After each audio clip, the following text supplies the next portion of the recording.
Hello, I'm Tom. I'm a 65-year-old runner. Today's video is going to be about how I apply Arthur Lydiard's training method. The first part of this video is going to be about Arthur Lydiard, who he is, what his training method is, and the second part of the video is going to be about how I have applied his method to my own running and how I plan to apply it in more detail in my future running. And hopefully you can learn from this and apply his methods to your own running as well. If you like this video and if you found it helpful, please give it a like and subscribe to my channel. Thanks.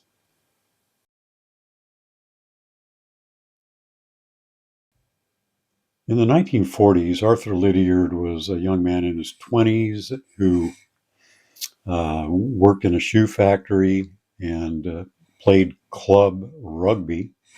He had good leg speed and he thought that he had good stamina until a local runner invited Arthur to go for a 5-mile run.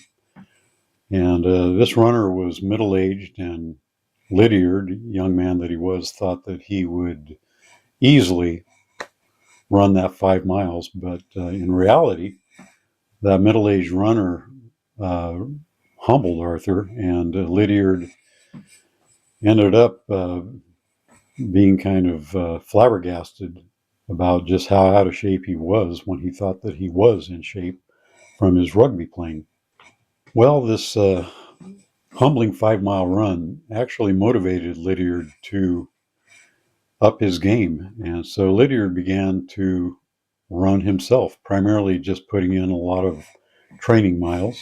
He began to experiment on himself, using himself as a guinea pig, and he decided to just see how much he could handle and how well he could run on as much training as possible. So before long, Lydiard began to up his mileage and ran as much as 250 miles per week. He concluded that was too much, so he lowered it to 200 miles per week and concluded that was too much as well. So he found a sweet spot around 120 miles per week of running that he felt was the optimum amount. And he then began to compete, ran marathons, won the New Zealand National Championship in the marathon in 1953 and 1955. And so his method was actually working. Lydiard was a promoter, salesman kind of a guy. So he began telling people that, yeah, I've got a good training method that works really good. And before he knew it, he had some young runners gravitating towards him, and he became a coach. And the rest is history. A couple of his runners ended up running in the 1960 Rome Olympics. The most famous was Peter Snell, who in the 1960 Rome Olympics won the 800 meters. He also, his runner, Murray Halberg, ended up winning the gold in the 5,000 meters in Rome. And Barry McGee won the bronze medal in the marathon. So all these were under the tutelage of Arthur Lydiard, and he had many more runners that were quite successful as well. Lydiard was a bit of a self-promoter, and the word got around to other countries, and Australians began to apply his method, European runners, Finnish runners, and it even gravitated to the United States. Billy Mills, who won gold medal in the 10,000 meters in the 1964 Olympics, his coach was an advocate of Lydiard's method. In runner's training, there's something called periodization. Periodization simply refers to over the course of several months, how your training evolves. and you go from one phase, one period to another, culminating in a peak race. Well, the Lydiard period began with the base building phase. He called it marathon training, where essentially you're building up that aerobic engine to its max. Now, Lydiard did not advocate really slow aerobic running. He advocated pushing your pace to roughly a steady state level, he would call it, to where you are just under that anaerobic threshold. So it's still aerobic, but you're basically pushing yourself to your aerobic maximum without developing lactic acid.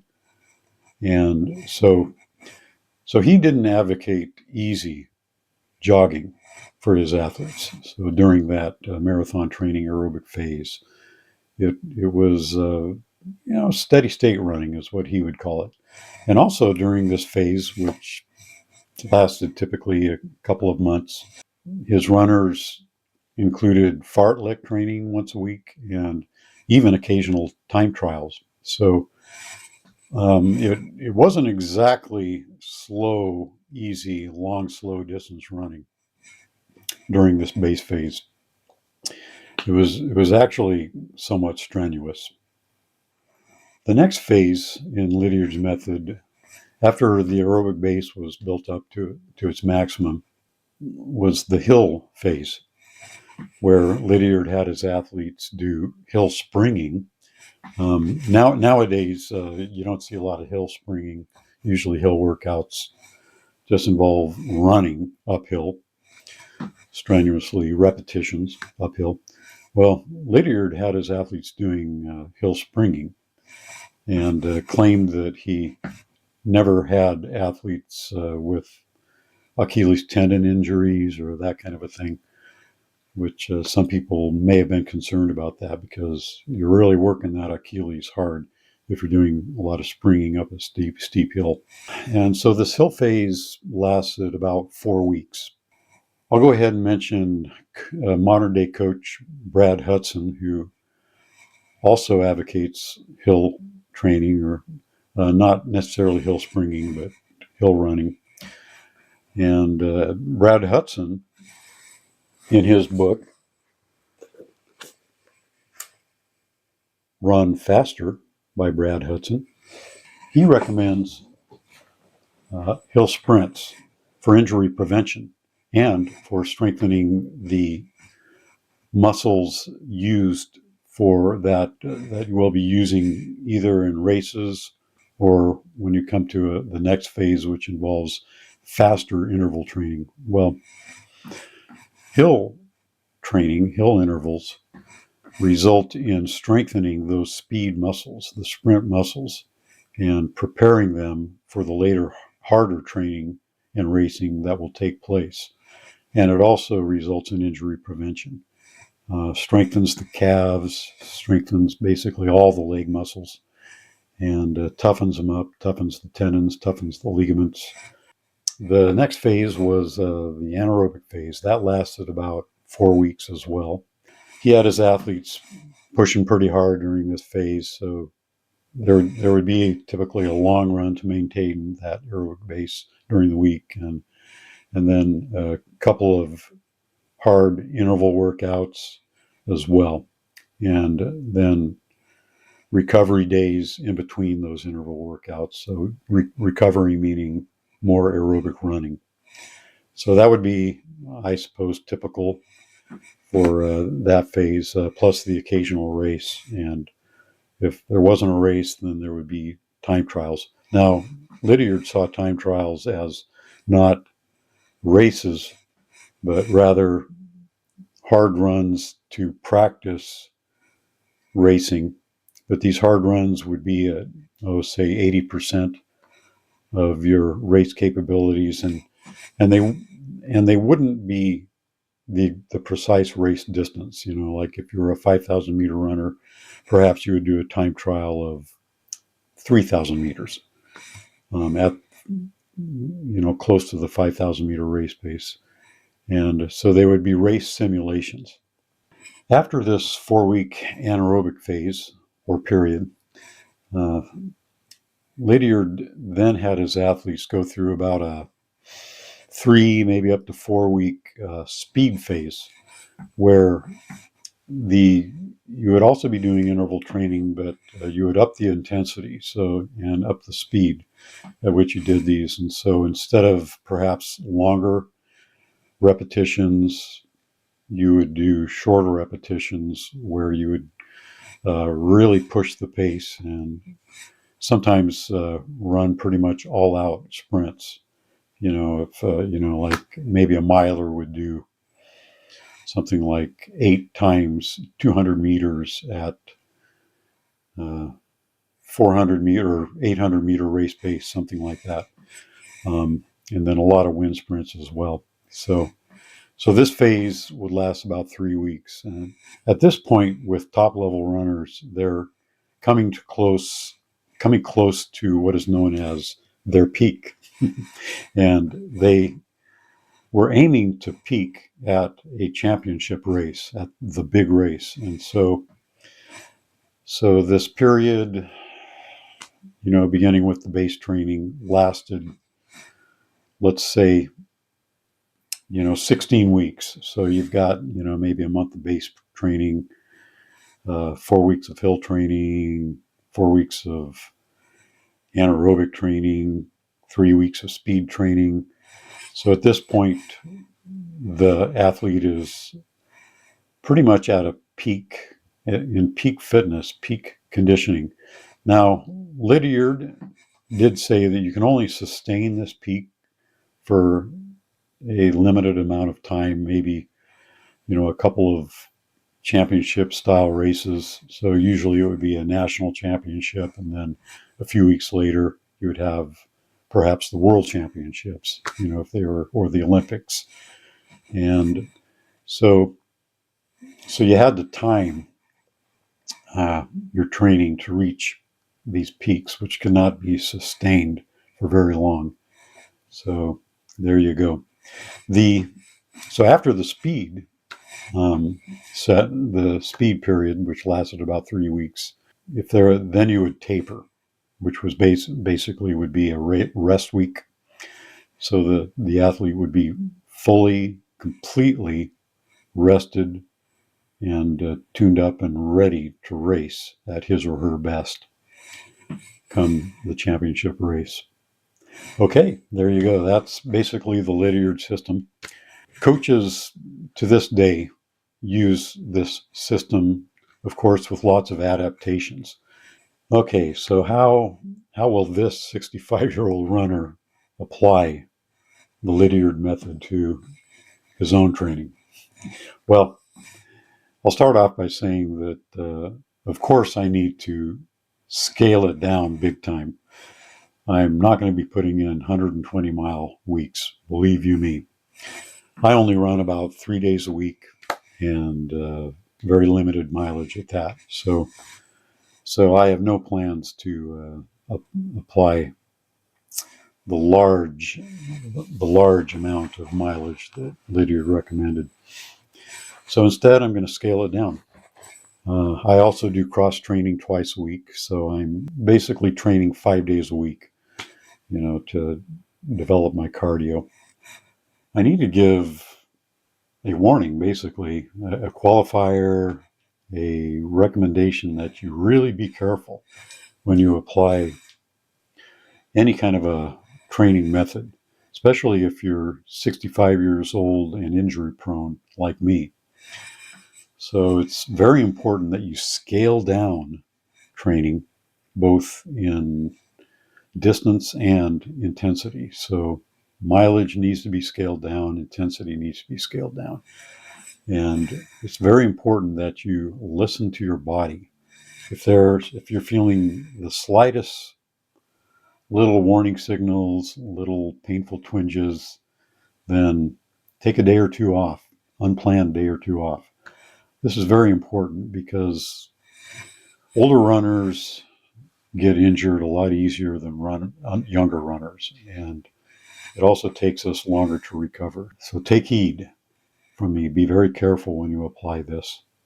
Also, another little qualifier, this system that I'm recommending is not for beginning runners. If you are a runner that is just starting out, then I would get into running for at least a year before you begin to do things like the Lydiard method or any kind of training that involves faster running or harder running. Uh, Build up slowly. Give yourself a year to, why don't we just call it build up the aerobic base, so that you can get in tune with your body and really know what your limitations are. And then after about a year, then perhaps consider doing things like the Lydiard method. So I'll begin with the goal race for myself. It's going to be the 2026 Butte to Butte 5K in Eugene, Oregon. That's going to be my goal, and so I plan to do a build. Uh, at least a 20-week build, basically, for that peak race. Of course, I do plan on running other races before that, and so I like to race if I can monthly. So there will be other races, but I won't be at my peak, hopefully, until that Butte to Butte.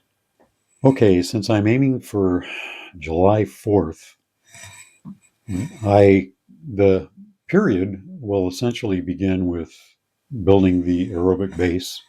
And for me, it's just how much aerobic running can I put in without getting injured? So for me, it's not all that much. And I'm embarrassed to say how little it is. But anyway, that's going to begin,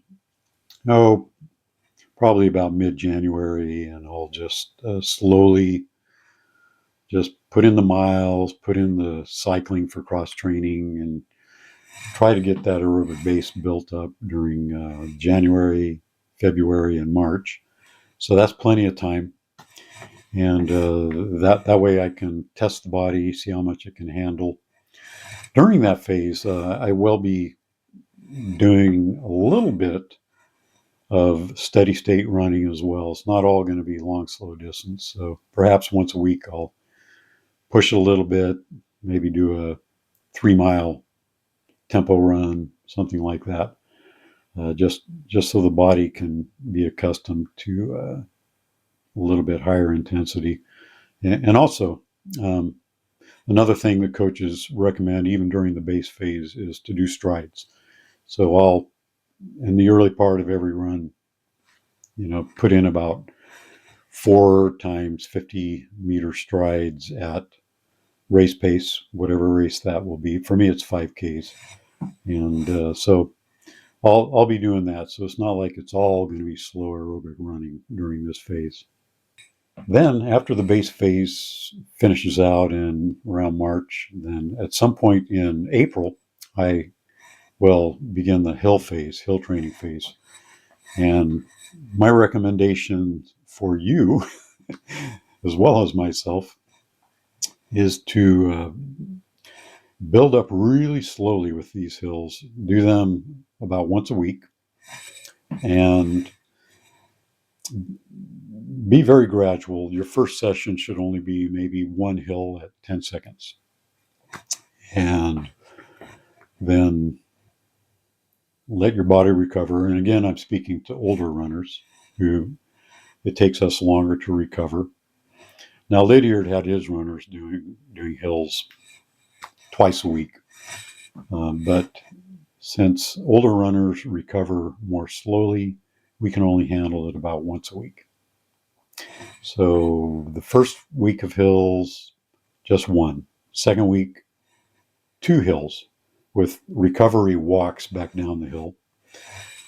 And then the third week, do 3 hills, maybe extend the time a bit from 10 seconds to 12 seconds with walk, rest, repetitions back down the hill. Fourth week, 4 hills. By the time the fourth week comes around, you're essentially finished with hill training. Then there's this coach who I've already mentioned, Brad Hudson. he recommends that you continue hill training even into the next phase, simply for its injury prevention aspect. So it's a good idea to continue doing a little bit of hill training even when you start the so-called anaerobic phase. Okay, so at the end of April, I'll finish the hill period, and in May, I'll begin what Lydiard calls the anaerobic phase. Once a week, doing for me, it'll involve once a week doing oh, that will involve once a week doing tempo runs occasionally, but perhaps interval training of since I don't do training on the track, I usually do it on the gravel road that I train on. It'll be things like 4 times 3 minutes at 5K race pace or maybe 2 mile race pace with plenty of walk rests in between. Or a ladder workout, something like 5 minutes hard, walk rest, 4 minutes hard, walk rest, 3 minutes hard, walk rest, 1 minute hard, walk rest, and then 30 seconds hard, walk rest. And so as you descend down this ladder, your paces will increase, hopefully, a little bit towards, to where that 5 minute repetition will be, say, at 10K race pace. And then as you move down, that 30-second repetition will be at, let's say, 800-meter race pace. So figure out estimates of what your race paces are and follow suit in your training.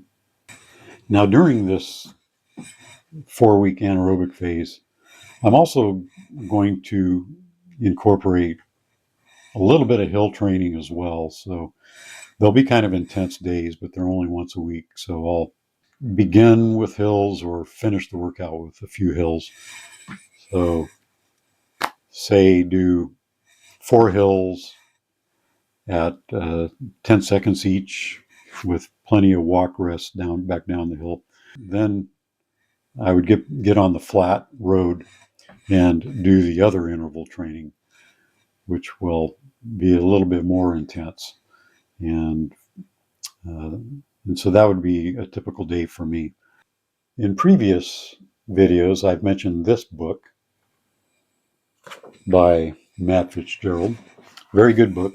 It's called 80-20 Training. And actually, Matt Fitzgerald, he wasn't the one that came up with this method. It was a exercise physiologist named Stephen Seiler who concluded that runners will do their best by doing roughly 80% easier aerobic running and 20% harder, let's just call it anaerobic running, or running that's about at threshold level or a little bit more intense than threshold. One thing that Matt Fitzgerald mentioned in his book, he has a really good section that talks about Arthur Lydiard. And Fitzgerald says that Arthur Lydiard was basically the one that came up with 80-20 training without even realizing it. And then Stephen Seiler, the exercise physiologist, essentially proved that Lydiard's method works according to science. So Lydiard was not a scientist. He was a coach of, sort of mixed art with a little bit of science. I mean, Arthur Lydiard definitely understood exercise physiology, and in this book, Running the Lydiard Way, and some of his other books, Arthur Lydiard definitely talked science, definitely talked exercise physiology, and backing up his training method with science as best he could. But Seiler, who actually was a scientist, verified this and said, yeah, the Lydiard method was basically sound. So there you go. And that's why I only do hard training once a week. For me, since I do cardio basically 5 days a week, 20% of that would be essentially a hard workout once a week. So that's my method. Okay, as I finish the anaerobic interval phase in May, June will be the fine tuning. Now, in the Lydiard method, he had his runners do some pretty intense speed work, fast work on the track. Now, there's there's a saying that has gone around, and it's a truism, really, that speed kills, especially the older you get. Speed kills. So I'm not going to be applying speed work in my own training during this phase in June. It'll be more of a continuation of the slower anaerobic type work, and so I'm not going to attempt to do anything that's really faster than race pace for me, 5K race pace. For me, and perhaps for you as well, all that will do is result in an injury of some sort. Once you've gotten that speed phase done, or semi-speed phase in my case, then you're ready for the week before the big race. And for me, it's going to be the July 4th Butte, as I've mentioned. And 1 week before, I'll do a full taper. For me, a taper, 1 week before the race, I'll do a brisk workout of some sort. I have a surge workout, which is basically 4 times 30-second surges, a little bit faster than race pace, with not a real jog rest in between, but something that'll keep me breathing for the recovery rest. So that's pretty easy workout, and that's the last semi-difficult workout that I'll do 7 days before the big Butte to Butte race. My runs will be 30% less than what I have done previously, and that's a general rule of thumb for a taper week. It doesn't matter what race you're racing, from 5K to the marathon. You generally, the week before the race, you reduce your training by at least 30% of the mileage. So, but the few runs, since I only run 3 days a week, each of those runs will continue to involve doing about 4 strides of 50 meters at race pace. For me, the 2 days prior to the race, I'll do a little easy 2-mile run with 4 strides. And then the day before the race, I usually do a very easy, for me, it's a bit, this number is superstitious, 1.8 miles, but I'll do 1.8 miles of a run, walk, run without strides the day before the race. So that's my shakeout run. Thanks again for watching. Like and subscribe if you found this video helpful, and I'll see you in a week or two. Thanks.